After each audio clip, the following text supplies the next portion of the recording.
Tuhan, kami bersyukur kalau kami boleh mengenal Bapa yang baik. Kami berterima kasih kalau kami boleh mengenal Tuhan yang baik. Oleh karena itu ajari kami hari ini kami boleh mendengarkan isi hati-Mu.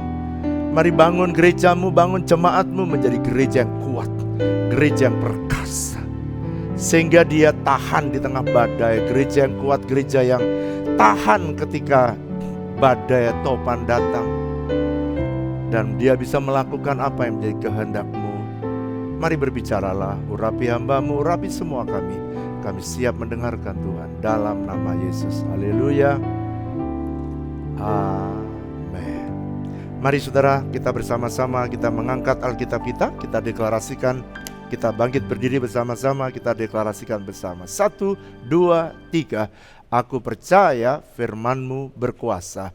Aku percaya firman-Mu dapat merubah seluruh hidupku. Aku percaya firman-Mu adalah Tuhan sendiri. Aku siap untuk menerimanya dan melakukannya dalam nama Yesus. Katakan amin. Silakan duduk Bapak Ibu Saudara. Saudara, pada pagi hari ini saya ingin menyampaikan bagian yang kedua dari serial khotbah yang baru, yakni Strong Church atau gereja yang kuat. Pak, bagian yang kedua ini Bapak akan berbicara tentang apa? Saya yang kedua ini akan berbicara tentang generation atau generasi. Saya mau mendefinisikan terlebih dahulu apa itu gereja yang kuat. Gereja yang kuat adalah gereja yang dapat melakukan tugasnya sebagai duta besar kerajaan Allah di muka bumi. Kenapa gereja harus bisa melakukan tugasnya? Sebab gereja adalah representative office of Christ Kingdom. Dia adalah kantor resmi dari kerajaan Allah di muka bumi. Kalau dia tidak berfungsi, maka kerajaan Allah tidak pernah bisa menginvasi di muka bumi ini.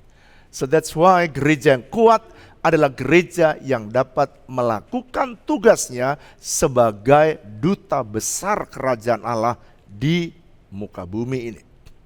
Oleh karena itu gereja tidak boleh hanya satu generasi. Kenapa saudara?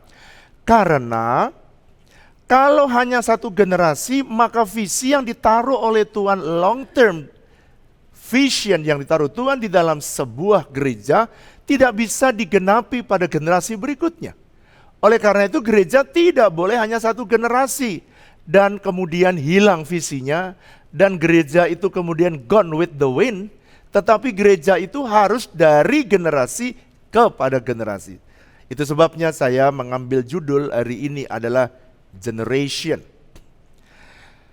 Nah, kalau saudara, kalau hanya satu generasi, ini persoalannya. Kalau hanya satu generasi, maka rencana Tuhan jangka panjang untuk menginvasi bumi ini seluruhnya tidak akan dapat terselesaikan dalam satu generasi. Oleh karena itu gereja yang kuat adalah gereja juga yang kenapa dia bisa melakukan tugasnya yang besar di muka bumi? Karena gereja itu harus mempersiapkan generasinya. Oleh karena itu saudara, ada quote yang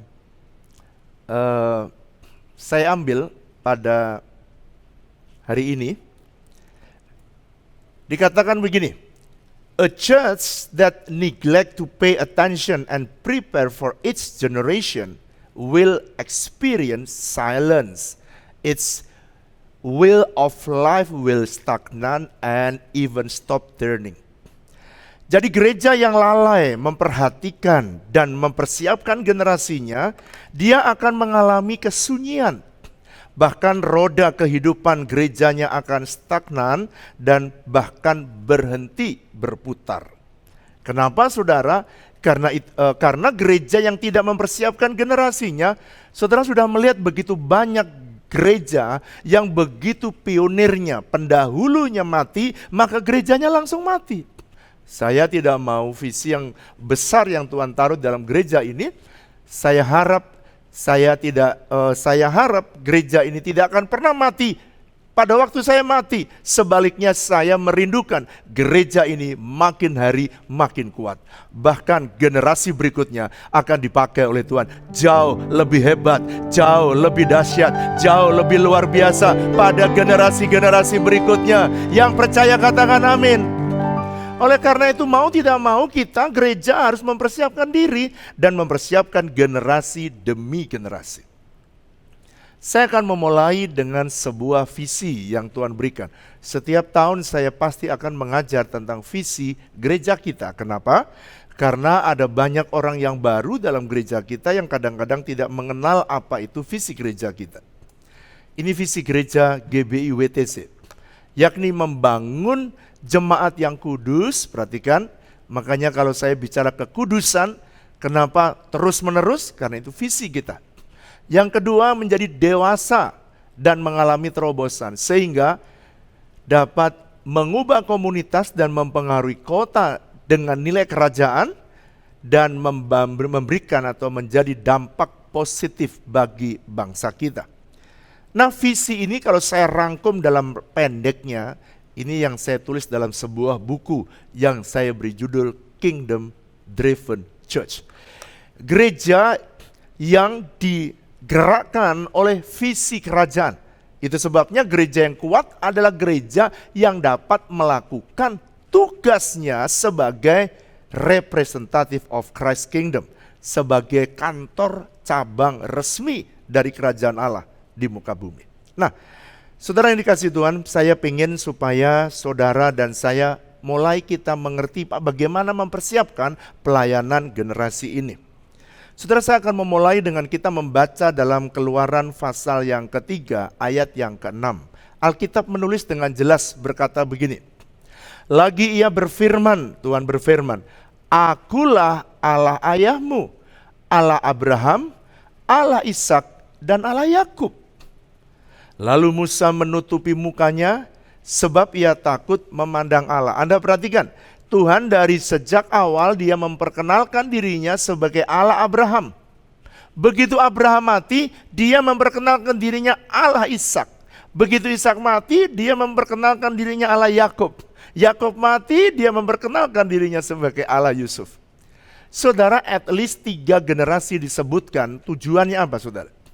Tujuannya Tuhan adalah dia ingin supaya gereja ini mempersiapkan generasi berikutnya. Supaya orang yang ada di dalam gereja semua mereka bisa bertindak dan bertumbuh menjadi murid Kristus. Sama seperti yang ada di dalam gereja mula-mula.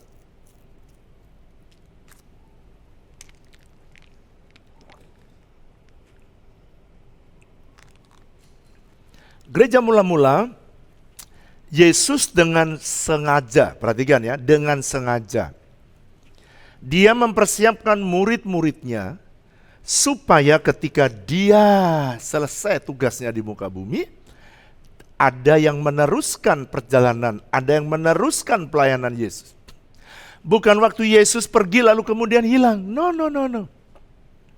Saudara perhatikan, waktu Yesus pergi, maka justru saudara terjadi kegerakan yang luar biasa. Kenapa terjadi kegerakan yang luar biasa?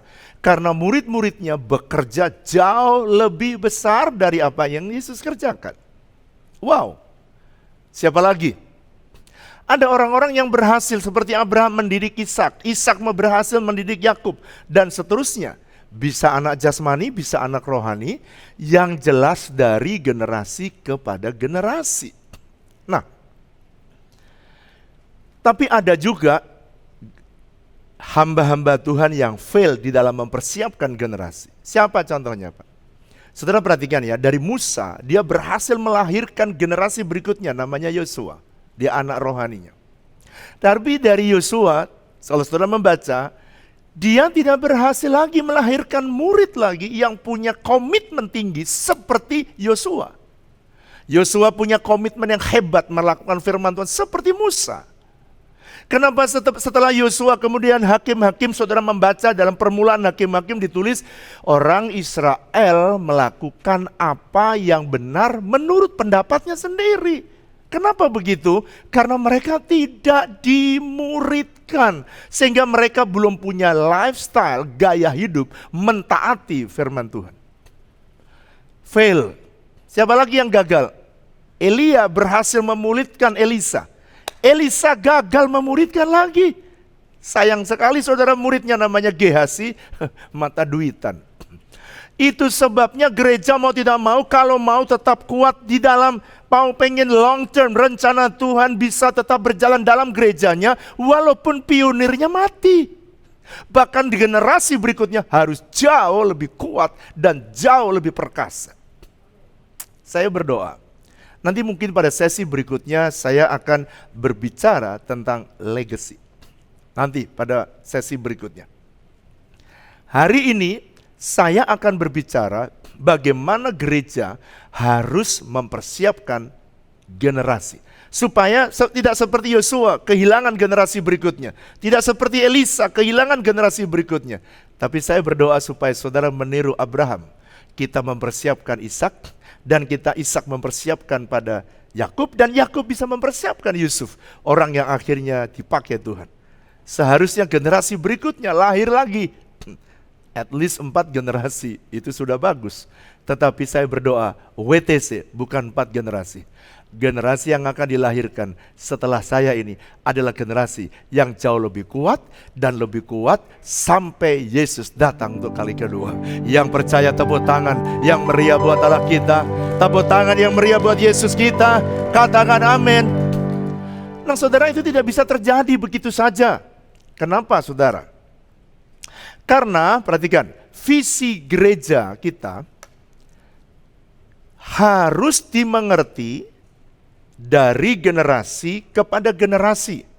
Sebab Allah kita adalah Allah generasi. Waktu ia berkata, aku Allah Abraham, Allah Ishak, dan Allah Yakub. Oleh karena itu saudara tidak bisa, mau tidak mau, gereja harus mempersiapkan diri. Baik, sekarang saya mau masuk lebih dalam lagi. Di dalam Keluaran Yesaya pasal 58 ayat yang ke-12, Alkitab menulis dengan jelas, engkau akan membangun reruntuhan yang sudah berabad-abad dan akan memperbaiki dasar yang diletakkan oleh banyak keturunan. Perhatikan, dasar yang diletakkan oleh banyak keturunan, kalau saudara membaca dalam bahasa Inggris, disebut the foundation that it has been built from many generation. Engkau akan disebut yang memperbaiki tembok yang tembus dan akan membetulkan jalan supaya tempat itu dapat dihuni.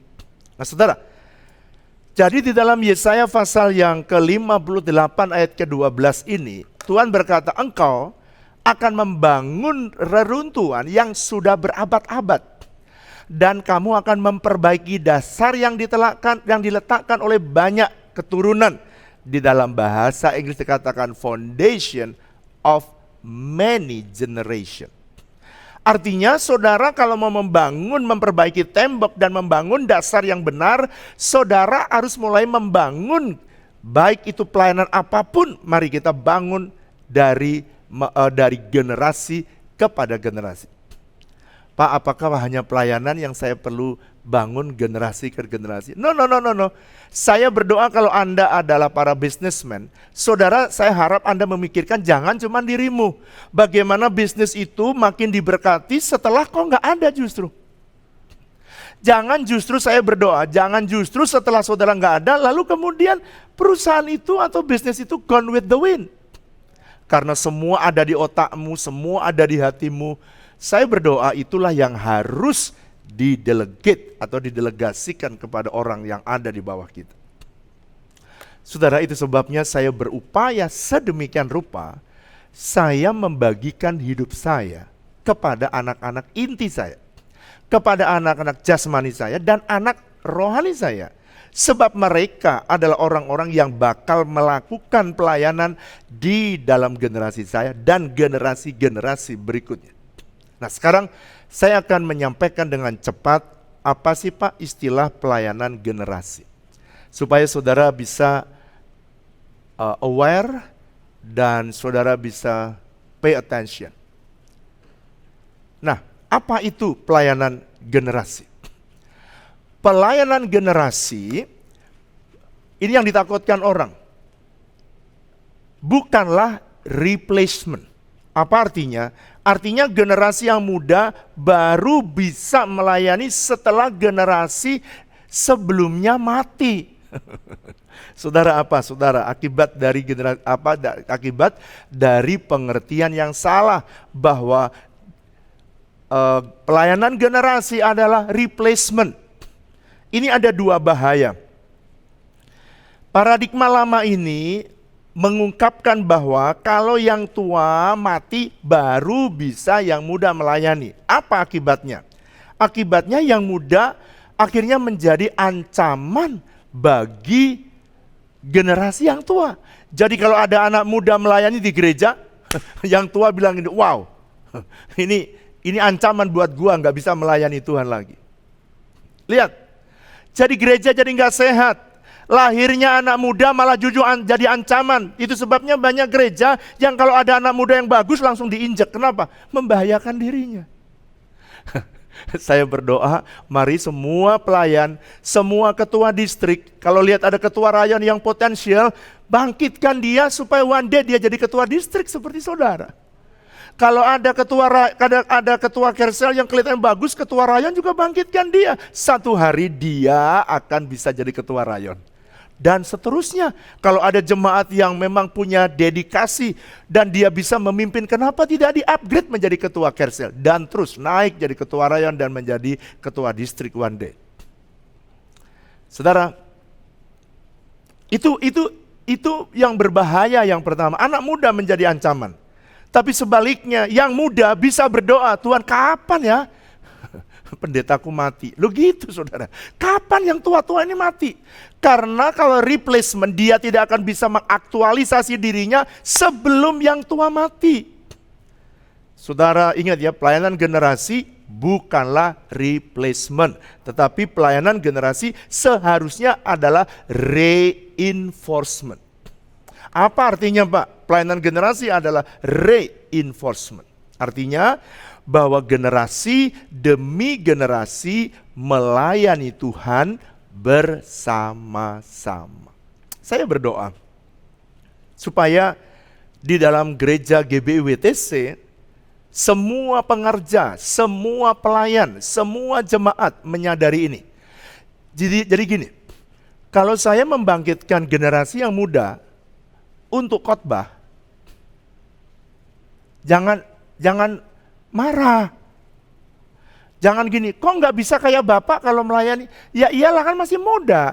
Kan saya udah jalan 34 tahun, kan dia baru jalan 5 tahun misalnya. Kenapa saya selalu beri tempat? Kalau saya mesbah, selalu ada orang yang saya suruh mesbah. Yang muda, yang lain. Kenapa saya berikan? Supaya saudara, yang lain juga akhirnya di-upgrade. Memang di dalam kondisi seperti ini hanya sedikit yang bisa melayani. Tapi kalau kita normal, kita ada 12 gereja berjalan yang direct saya gembalanya, ada 55 lebih cabang kita, maka akan banyak dalam satu minggu pendeta yang harus khotbah. Kita saja saudara di sini saja yang kita 12 gereja, berarti minimal ada 12 pendeta yang harus khotbah. Siapa yang khotbah? Nggak masalah, sebab anak-anak rohani saya sudah banyak yang jadi pendeta dan mereka bisa berkhotbah dengan baik. Nah, sekarang saya mau menjelaskan ini, apa yang saya persiapkan untuk pelayanan generasi di dalam gereja kita. Sekarang saudara memperhatikan foto ini ya. Kalau Anda memperhatikan foto-foto ini adalah anak-anak rohani saya semua, ya. Ini anak-anak rohani yang saya muridkan mereka satu persatu. Saudara melihat ya, satu persatu supaya saudara ngerti ini ada orang-orang inti saya. Dan ada generasi yang usianya 50 tahun. Siapa yang 50 tahun? Ini yang kejalan sama-sama saya sejak awal gereja ini ada. Usianya 50 tahun. Pak, ada nggak yang 40 tahun? Ada. 40 tahun ini pendeta-pendeta semua nih. Pendeta Erwin, pendeta Marda, pendeta Erik, pendeta Daniel, pendeta Agung. Semua pendeta nih, pendeta Immanuel, pendeta Thomas, pendeta Martin, pendeta Harjito, semua jadi pendeta. Kenapa? Karena dia harus lakukan tugas yang sama. Waktu nanti yang 50 tahun hilang lagi. Nggak ada, 40 tahun udah siap. Siapa lagi Pak yang generasi 30 tahun murid? Ini murid direct saya, yang jadi mereka Kersel saya muridkan. Siapa lagi? Yang 30 tahun, ada pendeta Samuel, pendeta Fiono sebentar lagi. Sebentar lagi nih akan jadi pendeta semua nih. Sebentar lagi. Umurnya 30 tahun. Samuel belum 30 tahun ya. Samuel masih 29. Usia yang 20 tahun ada. Joshua Hazard. Jadi ada yang usia 20 tahun, nanti sebentar lagi, saudara akan melihat bahwa saya memang dengan sengaja memasukkan anak-anak muda langsung direct di bawah saya. Kenapa? Supaya dia langsung bisa dapat kebenaran pengajaran tentang firman Tuhan yang saya bagikan kepada generasi 50. Dan generasi 40 juga mendengarkan, generasi 30 juga mendengarkan, generasi 20 juga mendengarkan. Why? Kenapa? Supaya mereka bisa memahami cara hidup berjalan bersama dengan Tuhan. Nah sekarang, saya mau tunjukkan apa sih Pak yang Bapak sebut generasi. Kalau tadi saudara lihat dari umurnya. Tetapi sebenarnya generasi itu adalah satu siklus pemuridan. Kalau saya memuridkan mereka, maka mereka harus memuridkan lagi. Sebagai contoh, saya berikan contoh. Ini pemuridan yang saya lakukan, oke? Saya memuridkan tadi Pak Erwin Widodo. Dia adalah lead pastor di GBI WTCO HCC. Ini adalah second generation. Karena dia saya muridkan, lalu dia memuridkan berikutnya adalah third generation. Ini adalah pendeta Deki Santoso. Dia hamba Tuhan sudah. Lalu kemudian dia memuridkan yang keempat, Pak Arthur Bratanata. Kemudian dia memuridkan generasi yang kelima, yaitu Pak Kosen Setiadi. Lihat. Jadi Pak Deki Santoso tidak perlu menunggu Pak Erwin mati baru melayani. Pak Erwin tidak perlu melayani menunggu Pak Wiryo mati, bukan. Waktu Pak Wiryo masih hidup, mereka melayani, mereka khotbah, mereka memuridkan, mereka membangun Kersel. Bahkan sekarang mereka sudah menjadi lead pastor atau sebenarnya fungsinya sama persis seperti saya menggembalakan, tapi mereka ada di cabang. Oke. Contoh lagi, pemuridan yang ada di kelompok TC Division. Contoh ya, saya generasi pertama memuridkan generasi kedua Pak Immanuel, kemudian memuridkan lagi Pak Simon, dan Pak Willy ini sebenarnya ada lagi yang generasi 30-an. Lalu memuridkan lagi Pak Yonatan, memuridkan lagi generasi berikutnya Pak Gusrano. Dan sebenarnya Pak Gusrano sudah memuridkan, nggak? Sudah. Ini bisa ada 5 dan 6 generasi, ada yang ke-7 generasi di gereja kita. Kenapa? Karena gerejanya gede. Kalau gerejanya besar, maka bisa sampai level 5 sampai 6 atau 7 generasi bisa melayani bersama-sama. Jadi nanti kalau yang tua mati, yang ini udah biasa, memang udah biasa melayani. Udah biasa melayani bersama-sama. Contoh lagi supaya saudara tahu. Pemuridan 5G di dalam kelompok tim doa misalnya ya. Saya memuridkan Pak Victor memuridkan Ibu Eviera memuridkan Pak Marniel memuridkan Pak Joko memuridkan lagi generasi berikutnya. Wow, ini yang 5 generasi masih banyak lagi. Misalnya masuk di distrik ya, Pak Tobing, saya muridkan ini second generation. Kemudian the third generation dia memuridkan Pak Tri sebagai ketua rayon. Lalu kemudian Pak Pilif itu sebagai ketua Kersel. Dan kemudian Pak Pilih memuridkan Ibu Liza sebagai anggota Kersel. Sudah 5 generasi. 5 generasi ini kalau nanti anggota Kersel bisa ditumbuhkan jadi ketua Kersel suatu hari. Ada lagi Pak? Ada. Nah ini yang betul-betul young generation. Pemuridan 5G dari next generation. Saya memuridkan semua leaders di dalam Next Gen langsung direct ke saya. Dan next pastorsnya saya menunjuk Samuel Derian. Ini sebenarnya dia umurnya 29, saudara, kepala 2. Lalu kemudian next generation ini dia masuk ke 2, yaitu dia memuridkan Julius. Julius memuridkan Raymond, Raymond memuridkan Semi. Dan terus ke bawah lagi ada banyak menti-menti yang disiapkan untuk jadi pemimpin pada level berikutnya. Saudara, jadi di gereja kita sudah ada 5 generasi at least yang melayani bersama-sama. Ada yang 6, ada yang 7.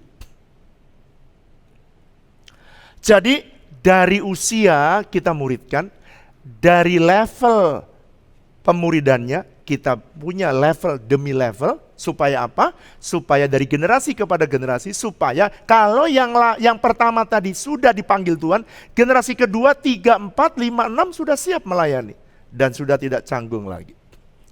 Jadi bagaimana Pak caranya memuridkan di dalam gereja?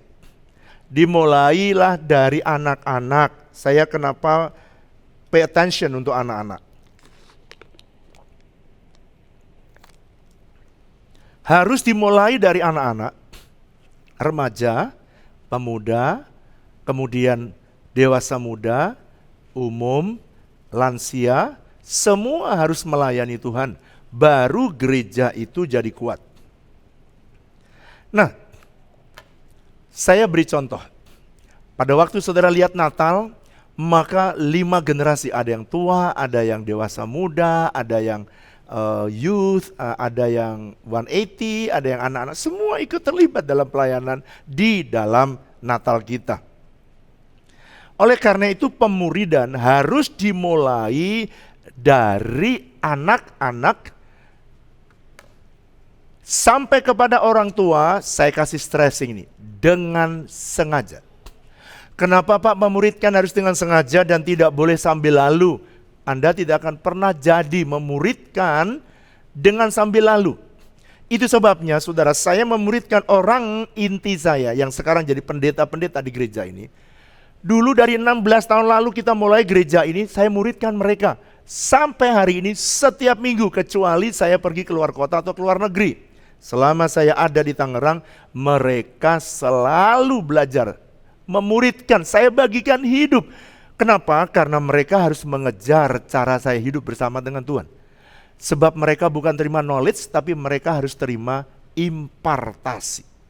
Nah, saudara, ada seorang hamba Tuhan namanya C.S. Lewis, dia berkata begini, "The church are not making disciples, then all the cathedrals, mission, sermon are waste of time." Kalau gereja tidak mempersiapkan murid, maka semua gedung gereja, semua misi gereja, dan semua khotbah-khotbah yang ada dalam gereja, semua adalah wasting time, karena tidak ada yang nerusin. Ini benar-benar menohok, saudara. Saya berdoa supaya saudara yang ditaruh Tuhan di dalam gereja ini, saudara menyadari kenapa saya meminta saudara masuk di dalam Kersel. Kenapa saya meminta saudara membaca firman Tuhan setiap hari. Kenapa saya meminta kepada saudara untuk merenungkan firman Tuhan setiap hari dalam hidup saudara. Sekarang saudara lebih tahu sekarang. Matt Friedman, dia berkata begini, "The most vital of barometer of the health and strength and longevity of the church is only this, the number of disciples made." Jadi kalau saudara ingin melihat parameter atau barometer dari sebuah gereja yang sehat, gereja yang kuat, adalah ini, berapa banyak orang yang menjadi murid dari gereja itu. Itu sebabnya salah satu value dari gereja kita adalah discipleship. Kenapa saudara? Karena saya pengen semua saudara, tidak ada terkecuali, saudara bersedia. Katakan bersama saya, bersedia. Satu lagi, bersedia menjadi apa? Murid. Karena saudara murid tidak mungkin saudara dan saya lakukan sendirian. Harus, kalau saya pengen memuridkan anak-anak saya, maka si mereka juga harus menyediakan diri, bersedia untuk dimuridkan. Nah saudara, ada beberapa keuntungan pelayanan generasi. kenapa pelayanan generasi itu harus disiapkan. Ini salah satu keuntungannya. Yang pertama, ada beberapa layer di dalam pelayanan, di dalam gereja Tuhan. Kalau ada beberapa layer dalam gereja Tuhan, saudara aman karena ada penerus berikutnya, orang yang sudah siap sedia melakukan pelayanan di dalam gereja Tuhan. Yang kedua, yang tua tidak merasa tidak terpakai. Ini yang bahaya ya. Di gereja-gereja banyak orang yang tua tidak merasa kepakai. Tapi kalau pelayanan generasi, yang tua tidak merasa tidak terpakai. Dan yang muda tidak merasa harus menunggu yang tua mati. Jadi saudara, jadi yang tua melihat yang muda justru antusias.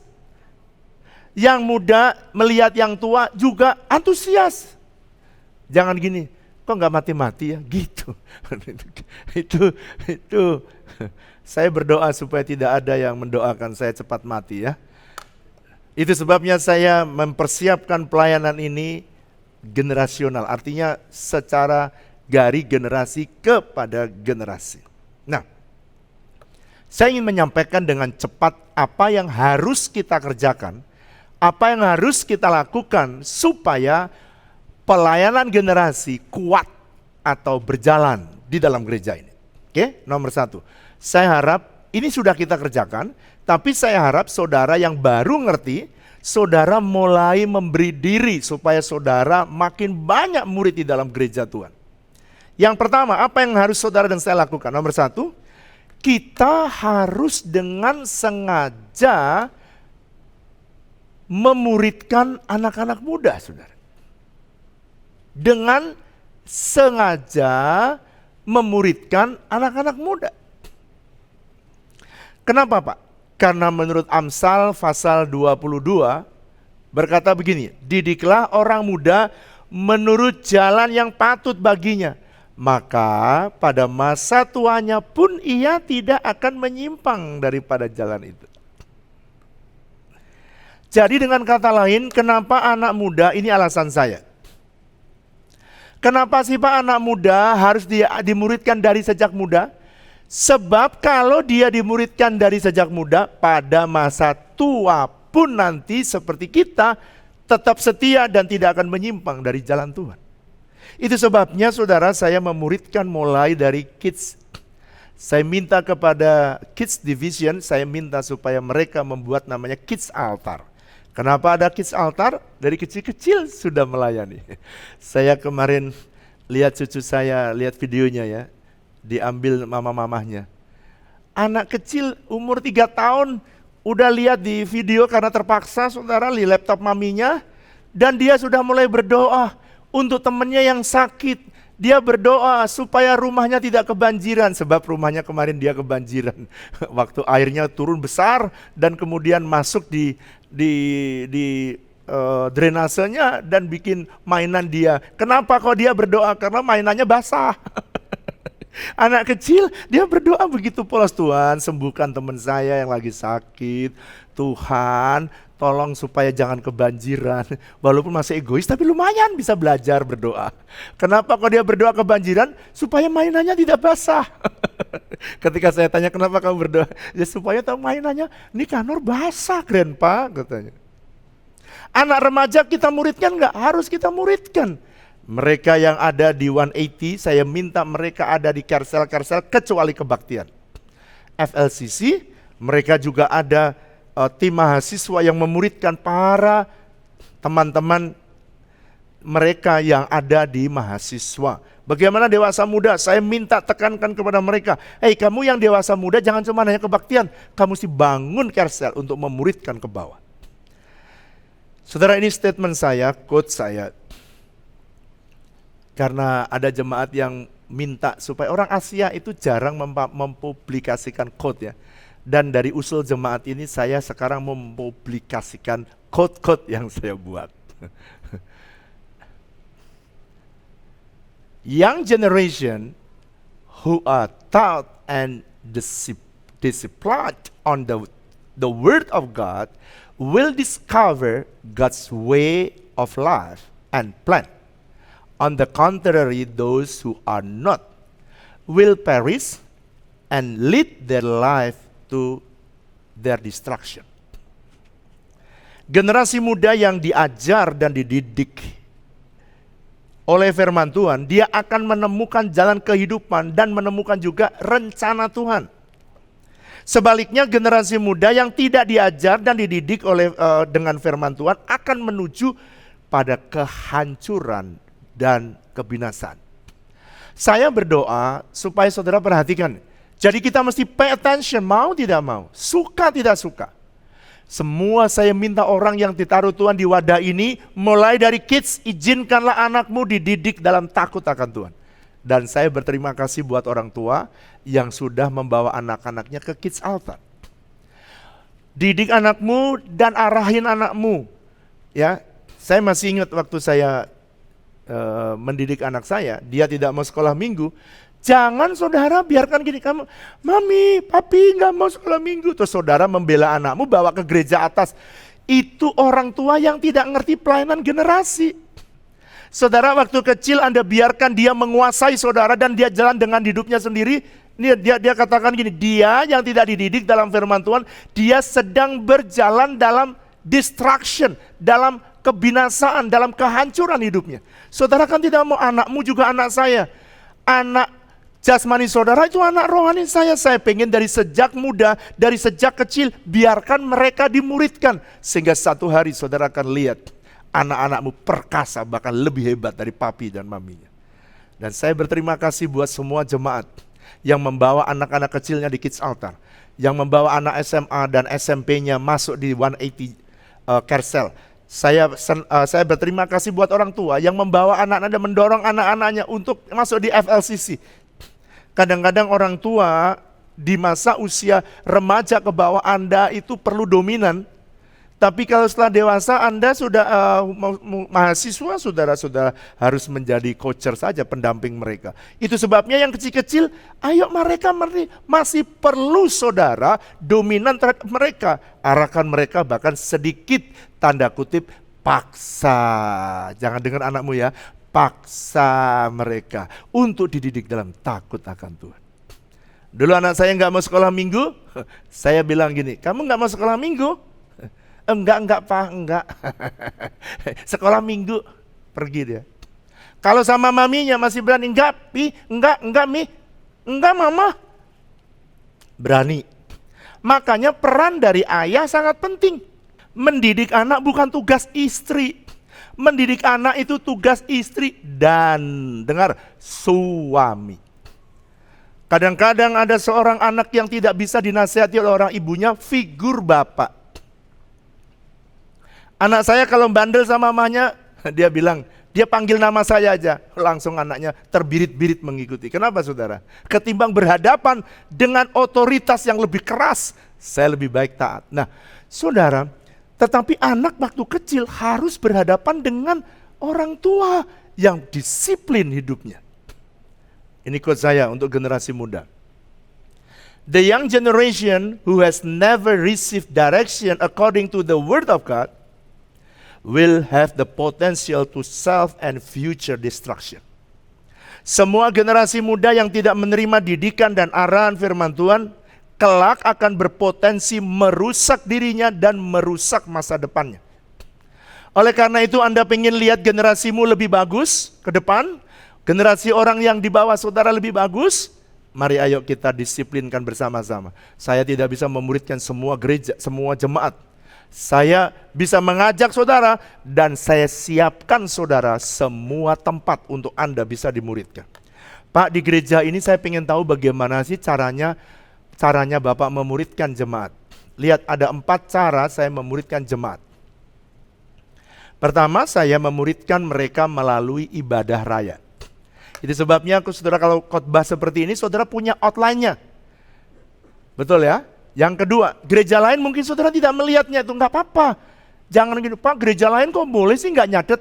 Kalau di sini wajib hukumnya mencatat. Kenapa? Saya pengen semua orang yang ditaruh di tempat ini semua jadi murid. Itu sebabnya saya muridkan saudara. Dan saya khotbah, saya siapkan catatan semuanya.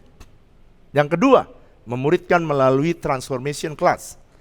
Saudara ada TC01 sampai TC07 saya siapkan. Di tengah pandemi ini TC semua jalan. Bahkan saya mengajar dalam minggu ini TC 02 dan TC 07, saudara bayangkan. Jadi semua saya sudah siapkan. Kemudian saudara melalui Kersel yang ketiga. Dan yang terakhir melalui suka membaca Alkitab. Dengan 4 cara inilah, maka saudara bisa bertumbuh menjadi murid. Makanya saudara yang belum mengerti, saudara siapkan.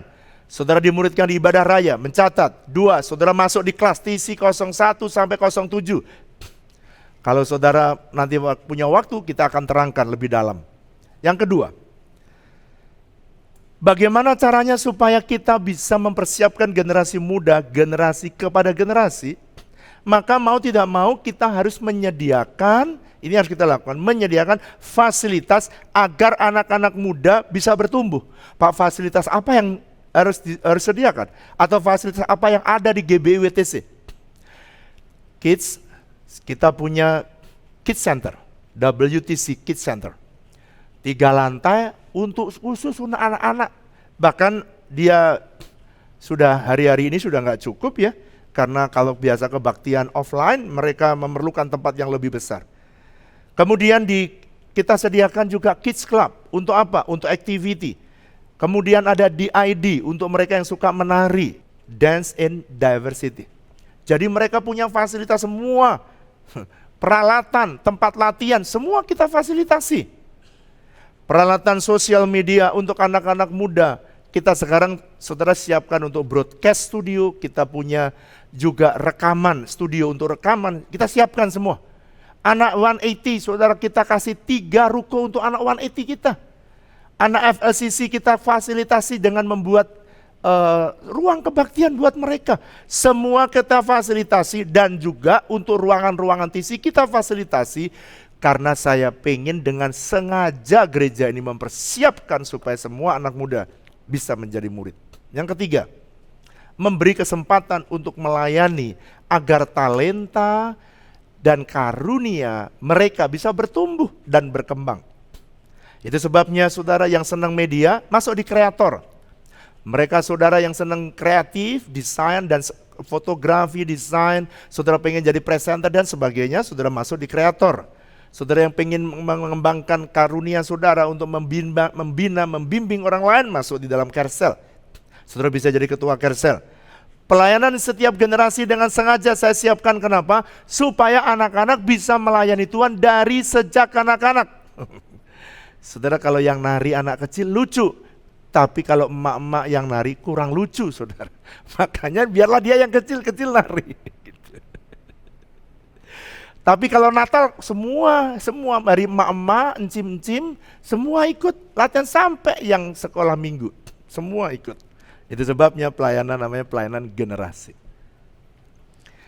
Hamba Tuhan namanya D.L. Modi, dia berkata begini, children are not just the church of tomorrow, they are the church of today as well. Jadi anak-anak itu bukan gereja masa depan, bukan gereja untuk masa depan.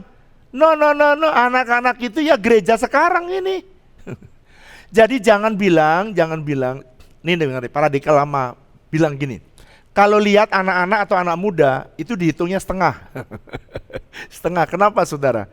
Karena belum bisa memberi persembahan, itu generasi lama. Kalau generasi sekarang justru yang sudah tua dihitung separuh, karena apa? Ya udah separuh perjalanan udah hilang. Yang muda dihitung utuh. Itu generasi, cara memandang generasi sekarang. Tapi sekarang semualah ya, yang tua dan yang muda jangan potong-potong setengah lah. Semua kita selama masih hidup, masih utuh, kita masih sama-sama melayani Tuhan. Oke? Jangan look down yang rendah, jangan look down yang tua. Mari sama-sama bergandeng tangan. Yang tua sudah banyak pengalaman, makan garam banyak. Makanya banyak yang bludrek ya. Udah banyak pengalaman berjalan bersama dengan Tuhan. Jadi kamu mesti belajar anak muda. Sebaliknya orang tua nggak boleh look down, lihat separuh. Enggak, anak muda adalah gereja sekarang ini. Mereka juga bisa ikut ambil bagian untuk melayani Tuhan. Please, saya berdoa supaya gereja kita ke depan menjadi gereja yang perkasa. A strong church. Yang keempat sekarang, Pak, apa yang Bapak kerjakan? Apa yang gereja ini lakukan? Supaya gereja ini bisa memuridkan anak muda. Mereka bukan hanya diberikan fasilitas, mereka bukan hanya diberikan kesempatan untuk bisa melayani, tapi ini yang keempat. Mereka dimasukkan dengan sengaja di dalam tim kepemimpinan gereja lokal. Anda lihat tadi ada murid saya yang usianya 20. Harusnya ada 2 tuh tadi. Lalu ada yang ketiga, ada yang 40, ada yang 50. Kenapa kok ada 20? Emang udah bisa melayani? Sudah. Dan mereka bukan pelayan biasa, mereka adalah pemimpin. Jadi ada anak yang usianya 20 kayak Joas, tapi dia sudah jadi pemimpin. Saudara perhatikan ini. Pak, apa mereka sudah bisa layak untuk masuk di dalam tim kepemimpinan? Kita sudah jalan ini udah bertahun-tahun. Saya dengan sengaja memasukkan anak-anak muda di dalam tim kepemimpinan. Kenapa? Supaya mereka belajar memimpin, bukan cuma melayani. Gimana pemimpin yang ngambil decision, dia lihat. Gimana pemimpin yang mengambil keputusan, dia lihat. Gimana pemimpin-pemimpinnya mengeksekusi setiap kegiatan, setiap persoalan, dia lihat. Jadi lain kali kalau dia lihat persoalan yang sama, dia tahu bagaimana caranya mengeksekusi. Itu sebabnya saudara, awal mereka melihat, tapi kemudian mereka bisa berkolaborasi dalam memimpin. Kenapa? Karena yang muda tahu kreativitas, yang tua punya hikmat. Yang muda punya kreativitas, yang tua punya hikmat. Tapi yang muda punya tenaga, yang tua punya pengalaman. Mari kita berkolaborasi. Ini yang tidak bisa dipungkiri. Yang muda bergerak cepat. Sekarang memasuki 5G, Internet of Things. Yang tua sudah ketinggalan. Tapi yang tidak bisa dia lupakan anak muda, yang tua sudah banyak mengikuti tuntunan Tuhan. Mari kolaborasi. Saya berdoa supaya mereka bisa bersama-sama. Dan perhatikan, saya selalu berikan ruang untuk salah. Kalau salah, nggak apa-apa. Semua saya berikan ruang salah, termasuk saya. Semua kalau salah, tapi jangan salah melulu, gitu. Berikan ruang salah supaya dia bisa bertumbuh dan memperbaiki dirinya. Mari saya berdoa supaya saudara yang orang tua, mari biarkan anak-anakmu dididik. Yang anak muda, ayo berikan dirimu melayani Tuhan dari sejak muda, dan saudara bisa dimuridkan. Mari kita datang sama Tuhan. Hidup ini adalah kesempatan saudara untuk melayani Tuhan. Hidup ini adalah kesempatan. Hidup ini untuk melayani Tuhan. Jangan sia-siakan. Mari kita bangkit berdiri sama-sama. Yang Tuhan beri. Hidup ini harus jadi berkat. Katakan, oh Tuhan, oh Tuhan, pakailah hidupku selagi aku masih kuat.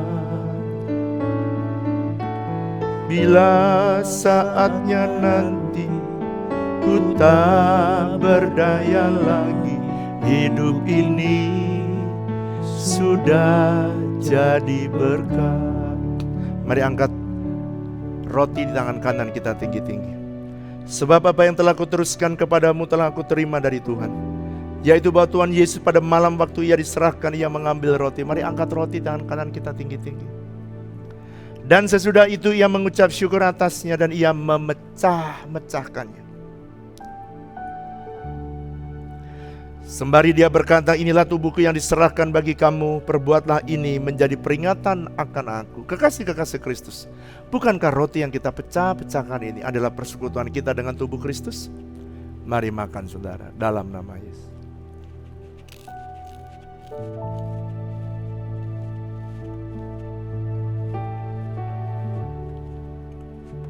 Mari sekarang angkat cawan di tangan kanan kita tinggi-tinggi.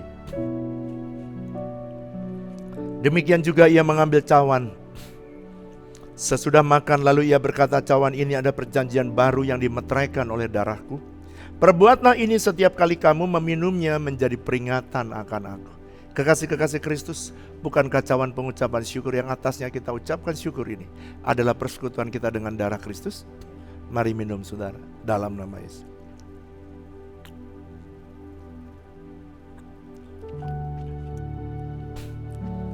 Kami terima tubuhmu dan darahmu. Mari naikkan syukurmu kepada Tuhan. Shalalala shindiaralama shandaralama Rikarana mayasi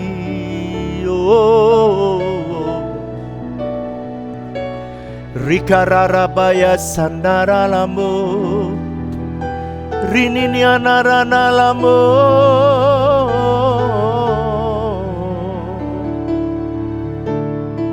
Mari angkat dua tanganmu. Syadalabaranalamu Shidiaralabatanaralamu.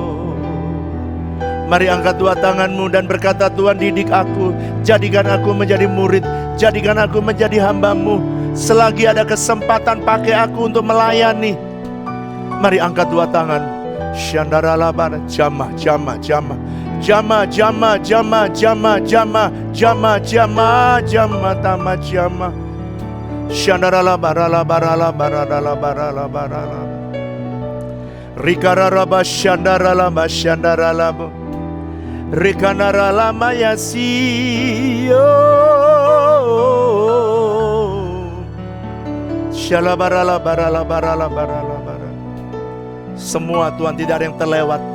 Di rumah mereka masing-masing Engkau yang melawat mereka, Engkau menjamah mereka. Haleluya, haleluya. Shalabaralabaralabaralabara. Ibu Flora akan berdoa buat saudara. Oh shandaralabaralabara. Bapa, kami mengucap syukur buat kesempatan beribadah hari ini. Iya. Kalau kami boleh beribadah bersama-sama dengan seluruh umat-Mu, aku berdoa biar Engkau melawat setiap kami, Iya. dimanapun kami beribadah. Iya. Kami mau berdoa hari ini Tuhan, Kau mengajarkan kami supaya selama kami hidup kami pergunakan kesempatan, supaya ketika kami harus meninggalkan dunia ini, Lord. ada generasi-generasi yang jauh lebih baik daripada kami akan meneruskan apa yang Tuhan percayakan dalam setiap hidup kami Tuhan. Iya. Aku berdoa buat setiap keluarga Tuhan. Iya. Aku berdoa kembalikan hati Bapa kepada anak-anaknya. Iya. Dan biarlah hati anak kembali kepada bapak-bapaknya. Iya. Supaya Tuhan memulihkan Tuhan. Dan aku berdoa Tuhan, berikan kami orang-orang yang lebih tua, kami rela mendidik, mengajar, mengarahkan Tuhan. Ya, Tuhan Yesus. Anak-anak rohani, anak-anak jasmani kami Tuhan.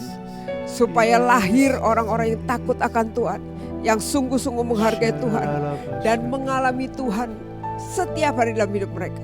Aku berdoa Tuhan, biarlah selama kami punya nafas hidup kami melatih orang-orang yang lebih muda daripada kami. Oh my God. Aku mau berdoa hari ini buat bangsa dan negara kami. Kayak berdoa Engkau memberkati bangsa dan Ya, negara ini. Tuhan. Curahkan takut akan Tuhan atas setiap penduduk bangsa dan negara ini Tuhan. Aku berdoa biar NKRI menjadi harga mati Tuhan. Dan Ya. Engkau menolong setiap aparat pemerintahan, baik lembaga eksekutif, Ya. legislatif maupun yudikatif Tuhan. Ya, Engkau memberkati mereka dan hidup takut akan Tuhan. Aku berdoa Engkau menolong bangsa ini Tuhan. Kami rindu bangsa ini berjumpa dengan Tuhan. Kami berdoa biar bangsa ini mengalami kemerdekaan di dalam Tuhan. Ya. Aku berdoa Tuhan, berkati presiden kami, berkati setiap anggota DPR dan MPR supaya mereka mengambil keputusan bukan atas kepentingan golongan atau politik, tapi mereka mengambil keputusan karena mereka tahu apa yang Tuhan inginkan buat bangsa ini. Ya. Aku berdoa Tuhan, Engkau memberkati Tuhan, Engkau memberkati, pulihkan, biarlah ekonomi Indonesia boleh bangkit dengan perlahan dan Indonesia Kau bebaskan daripada resesi. Aku berdoa berikan stabilitas politik, keamanan. Ya. Tuhan, aku berdoa Tuhan biar kami melakukan apa yang menjadi bagian kami, dan kami melihat bagaimana Engkau memimpin dan membawa bangsa ini untuk berbalik kepadamu, Tuhan. Terima kasih Tuhan, terima kasih. Terima kasih, kami berkati setiap kersel-kersel di mana anak-anak-Mu berada. Kami berdoa, berkati setiap ketua kersel yang ada, ketua rayon Tuhan, distrik yang ada. Aku berdoa setiap kersel-kersel akan menjadi keluarga rohani. Aku berdoa biar anak-anak-Mu semua masuk dalam kersel dan bertumbuh Tuhan. Aku berdoa mereka yang sedang mengikuti kelas TC, Kau berkati dengan berlimpah-limpah Tuhan. Aku berdoa ketika Tuhan melatih kami lewat setiap firman, lewat ibadah ini, ajari kami memiliki hati untuk mau berubah Tuhan. Sehingga kami bertumbuh menjadi murid Kristus dan selalu siap mempersiapkan kapan Tuhan datang. Kami selalu dalam keadaan yang siap sedia, sebab Engkau melatih setiap kami jadi murid, menjadi murid yang aktif bergerak, menjadi murid yang dengan segenap hati melakukan kehendak Tuhan. Terima kasih Tuhan, terima kasih. Berkati lingkungan sekitar di mana kami berada. Berkati Tuhan, curahkan damai sejahtera, keamanan atas setiap tempat di mana kami berada. Terima kasih Tuhan, kami serahkan seluruh doa kami ini hanya ke dalam tangan-Mu. Di dalam nama Tuhan Yesus kami berdoa, haleluya. Saudara, mungkin ada di antaramu yang sakit, mungkin sakit kena COVID atau sakit-sakit yang lain. Sebab Tuhan menyuruh saya selama pandemi ini, kamu setiap minggu lakukan perjamuan kudus. Kalau ada di antaramu yang sakit, Tuhan berkata, ketika dia makan tubuhku dan minum darahku, dia akan sembuh, kata Tuhan. Hari ini kalau saudara sakit, angkat tanganmu, angkat tanganmu. Apapun penyakitmu, Tuhan lihat tangan-tangan yang diangkat. Aku berdoa dalam nama Yesus. Jamah. Dan ketika mereka makan tubuhmu dan minum darahmu, hari ini mereka disembuhkan dalam nama Yesus. Mungkin ada di antaramu, kau berkata, Pak Pendeta, saya mau dimuridkan tapi saya belum menerima Tuhan Yesus. Dan hari ini kau berkata, bolehkah saya didoakan untuk terima Yesus? Kalau saudara mau terima Yesus hari ini, angkat tanganmu. Saya mau berdoa buat saudara. Tirukan doa saya. Tuhan Yesus, ampuni dosaku, ampuni segala kesalahanku. Dan hari ini aku menerima Engkau sebagai Tuhan dan Juru Selamat. Masuk dalam hatiku, menjadi Tuhan dan Juru Selamatku seumur hidupku.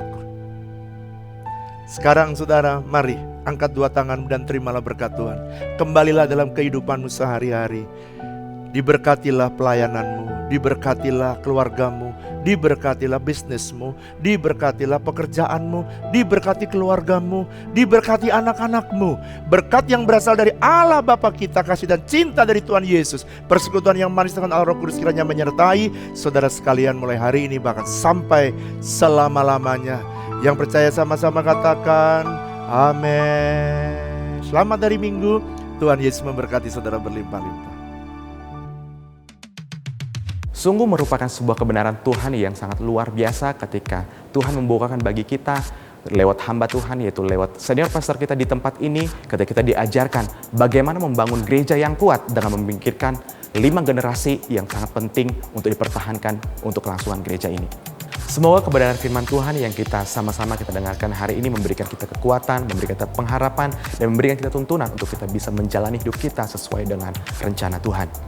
Saya dan seluruh tim GBWTC mengucapkan terima kasih buat saudara sekalian yang telah hadir beribadah bersama-sama dengan kami pada ibadah hari ini. Dan kami juga rindu untuk menyambut saudara sekalian yang baru pertama kali bergabung dalam ibadah online service di GBWTC. Welcome! Kami sangat rindu dan untuk mengenal saudara, dan saudara dapat menghubungi kami melalui link ataupun platform di bawah ini. Kami juga rindu mendengarkan kesaksian saudara, bagaimana Tuhan bekerja dalam hidup saudara. Saudara dapat membagikan kesaksian saudara dengan mengirimkan email ke gbwtcserpong.church@gmail.com. Have a blessed week and God bless you.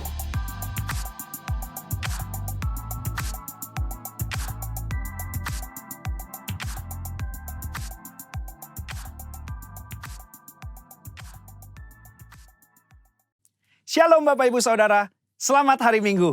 Hari ini kita akan membahas mengenai keselamatan yang merupakan studi dari kitab Ibrani tentang justification, sanctification, dan glorification. Atau pembenaran, pengudusan, dan pemuliaan. Sebagai orang percaya, kita bersyukur Karena Tuhan telah menyediakan keselamatan dengan sempurna. Kata menyelamatkan dengan sempurna dalam Ibrani 7 ayat 25 berasal dari kata panteles yang mengandung unsur kesempurnaan, keutuhan, dan finalitas. Hal ini menunjukkan adanya tahapan yang harus kita lalui sehingga mendapatkan kesempurnaan keselamatan. Berikut 3 tahap yang harus dilalui untuk mendapatkan keselamatan yang sempurna. Tahap pertama, justification atau pembenaran. Ini merupakan tindakan yudisial Tuhan di mana Dia beranugerah dan menyatakan bahwa semua tuntutan hukum yang berkaitan dengan orang berdosa telah Ia penuhi. Pada tahap ini, kita telah diselamatkan dari hukuman dan kutuk dosa. Efesus 2 ayat 8 menunjukkan bahwa pembenaran yang kita terima semata-mata karena kasih karunia Allah dan diterima melalui iman kita. Dalam tahap pembenaran ini, Tuhan Yesus hadir sebagai anak manusia yang tidak berdosa dan hidup benar di hadapan Allah dan manusia. Yesus mati di atas kayu salib, menanggung dosa umat manusia, dan Allah menerima korban itu. Sehingga berdasarkan karya Yesus di kayu salib inilah setiap manusia yang percaya dibenarkan oleh Allah. Jadi, apa yang kita butuhkan pada tahap ini? Iman sebagai respon untuk percaya. Disinilah kelahiran baru muncul sebagai awal kehidupan rohani kita di dalam Kristus. Lalu, apakah dengan kita sudah diampuni dan dibenarkan, kita bisa berbuat sesuka hati kita? Tentu saja tidak. Ada perbedaan antara menerima keselamatan dengan hidup dalam keselamatan. Pada tahap pembenaran, kita menerima keselamatan karena kasih karunia Tuhan, bukan karena usaha atau karya manusia. Namun, setelah kita menerima keselamatan tersebut, kita harus hidup dalam keselamatan. Orang-orang yang telah dibenarkan harus menghidupi kehidupan kudus dan berupaya untuk menang atas kuasa dosa. Kita harus dikuasai dan dipenuhi dengan Roh untuk dapat menolak segala kejahatan, nafsu, dan godaan selama hidup di dunia ini. Tahapan kedua setelah pembenaran disebut dengan sanctification atau pengudusan. Pada tahap sanctification, kita masuk dalam proses pengudusan dan pendewasaan yang berkelanjutan oleh Roh Kudus dan firman-Nya. Proses ini harus diupayakan terus-menerus sampai menjadi serupa dengan Kristus. Meskipun demikian, upaya ini bukan dilakukan dengan kekuatan kita sendiri, melainkan dengan pertolongan Roh Kudus. Roh Kuduslah yang memampukan, memperlengkapi, dan membawa kita sampai menjadi serupa dengannya. Ibrani 9 ayat 14 menunjukkan, ada tujuan yang Allah siapkan bagi manusia setelah Yesus mencurahkan darahnya untuk menyucikan hati kita dari perbuatan yang sia-sia, yaitu beribadah kepada Allah yang hidup. Di dalam beribadah kepada Allah yang hidup inilah terdapat pendewasaan rohani dan penyucian diri dari segala dosa, serta proses menang atas cobaan dan godaan iblis setiap harinya. Secara praktis, apa yang dapat kita lakukan di tahap ini? Setidaknya ada 3 aspek dalam pengudusan yang kita lakukan berdasarkan Ibrani 10 ayat 22-24. Yang pertama, taat dan setia kepada Yesus. Yang kedua, saling mendorong untuk hidup dalam kasih. Yang ketiga, menghasilkan buah pertobatan dan buah roh. Di dalam tahap pengudusan ini, akan banyak peperangan rohani yang dilakukan. Maka dari itu, kita harus senantiasa hidup dikuasai oleh Roh dan hidup dalam pengudusan. Sehingga kita akan menang atas setiap peperangan yang kita lakukan. Sekali lagi, kasih karunia adalah tindakan Tuhan memberikan Roh Kudus-Nya untuk memenuhi dan menguatkan kita dengan kehadiran, pengurapan, dan karunia-Nya. Melalui iman adalah kita dengan setia mengerjakan ketaatan dan latihan-latihan yang membangun manusia rohani kita sampai menjadi serupa dengan Kristus. Tahapan ketiga untuk mencapai keselamatan yang sempurna adalah glorification atau pemuliaan. Tahapan ini juga disebut sebagai keselamatan akhir di mana kita akan diselamatkan dari kehadiran dosa. Artinya manusia tidak lagi memiliki kehadiran dosa. Di dalam doktrin keselamatan, kondisi ini akan tergenapi ketika Tuhan Yesus datang untuk kali yang kedua dan hanya tersedia bagi mereka yang bertahan dan setia selama proses pengudusan, dan yang telah menjadi serupa dengan gambar Yesus. Ibrani 10 ayat 37 menunjukkan, sedikit waktu lagi ia akan datang. Sudah siapkah kita akan kedatangannya? Apakah kita sudah serupa dengannya? Melakukan perintah dan amanat agungnya dengan benar? Ada 3 hal yang akan dilakukan saat ia datang untuk kali yang kedua. Pertama, ia datang untuk menyempurnakan keselamatan kita dengan cara memberikan kepada kita tubuh kemuliaan. Yang kedua, ia memberikan upah kepada kita hamba-hambanya. Dan yang ketiga, ia menyelesaikan rencananya dengan menghancurkan iblis dan menegakkan kerajaannya. Kesimpulannya, insan Pentakosta menganut doktrin progressive salvation, yaitu bahwa keselamatan tidak didapatkan secara instan, melainkan sebuah proses dan perjalanan yang dituntun dan dipimpin oleh Roh Kudus sampai akhir hidup. GBI menolak pandangan sekali selamat tetap selamat. Jaminan keselamatan itu selalu kita miliki selama kita tetap tinggal di dalam Kristus. Hal ini bukan hanya karena itu adalah tradisi yang diwariskan oleh para pendahulu kita, tetapi berdasarkan studi yang jujur dan komprehensif dari surat-surat Paulus, surat-surat umum, bahkan ketika melihat perjanjian lama, inilah Injil yang seutuhnya. Juru selamat kita yang mati dan mencurahkan darahnya untuk mengampuni kita dari dosa dan membenarkan kita di hadapan Allah adalah juru selamat yang sama yang bangkit dan naik ke sorga, mengutus Roh Kudusnya untuk menyucikan dan memberdayakan kita menjadi alat di tangannya, yang juga adalah juru selamat yang sama yang berjanji untuk datang menjemput kita di dalam kemuliaan kekal bersamanya. Saudara, untuk penjelasan lebih lengkapnya dari tim teologi kami, jangan lupa buka link yang ada di atas atau scan barcode yang tersedia. Selamat hari Minggu, Tuhan Yesus memberkati.